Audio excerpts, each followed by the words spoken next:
In your opinion, what is the news value of these 911 calls? Well, when there is a mass shooting like the one that happened last year, and you can hear how the first responders were informed about the shooting, and you can hear what was happening inside the school, there is some inherent news value to that. But networks and news organizations are making very different decisions about what to play and what not to play. For example, you can hear gunshots in some of the audio recordings. Some networks may broadcast that, others will definitely not broadcast the gunshots. Jeff Toobin, you've heard the tapes. I First have. of all, just quickly, what was your takeaway? I was so impressed by the 911 operators. That was my primary takeaway. The That they were very the calm. the professionalism. Also, what makes them horrible is what we know that happened. What we know now.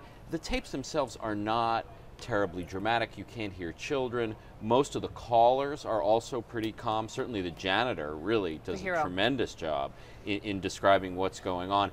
But it's what they mean, not how they sound, which is so disturbing. Journalists arguing with Freedom of Information Act, wanted this public release of the tapes. Prosecutors have said, please don't release them. This could hurt the investigation. You're a legal mind. What do you think? Well, the Connecticut judge who did release them, I think, had it right. There really was no choice here. There is a law in Connecticut that says 911 tapes have to be released at some point. There was no, and that's just basically the beginning and the end of the story. Yeah. I also think a public service is served by releasing these tapes. There are various conspiracy theories that have floated around this case. Anything that can dispel that, which can inform people about the truth of what really happened. And also, this is a major event in American history. Major. The Congress almost voted gun control Right. because of this. I think that means it's something that the public needs to know about.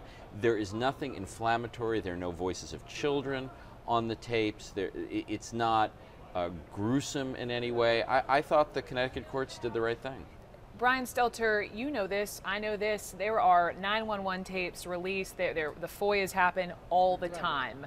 But this, I think, to Jeff Toobin's point, this is like none other. You have these 20 first graders. This seems different.